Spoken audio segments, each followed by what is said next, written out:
walaalaha magaalada Kismaayo jooga haddaad isu timaadeen tashada israaca la fahmi karo isu raaca ra'yina la imaada waa idin kala doodaynaa walaalahaas waxa ay diidan yihiin waa naqaana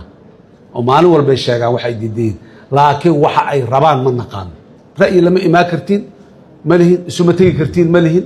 lama aadi karo diyaaradaha laga xiro garoonka lagama degi karo lagama dhoofi karo ma lihin wax la fahmi karo ummadda Soomaaliyeed u sheegi karno sidii nimankii idinka mid ahaa shalay ee la yimid wax la fahmi karo ee na fahamsiiyay aan ka aqbalnay war wax la imaada oo na fahamsiiya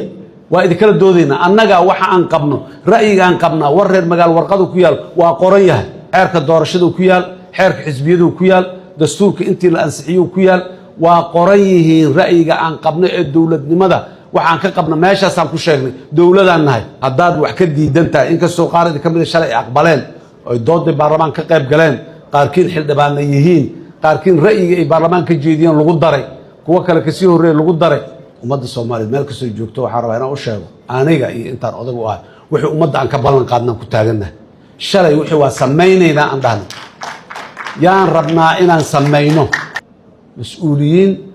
walaalaha Kismaayo jooga waxa kamid ah qaar mas'uuliyiin oo xil dawlad ummaddu ay u dhibatay xilkaas dawladnimo waa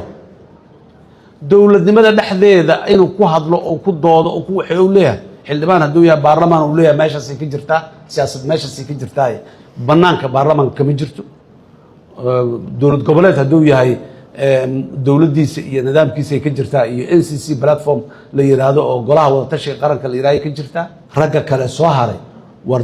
siyaasadii aan nidaamino institutions aan ka dhigno xisbiyeyaasha adigoo hebel ah waxaa iiga macno badan oo codkayguna ku dhow yahay anoo xisbi hebel ah qofku inta uu hadlaayo waa xor qof la aamusinayo ma jirto maalinta qoray soo qaato dadka waa dilaa uu yiraa laakiin waa gacanta laga qabanaa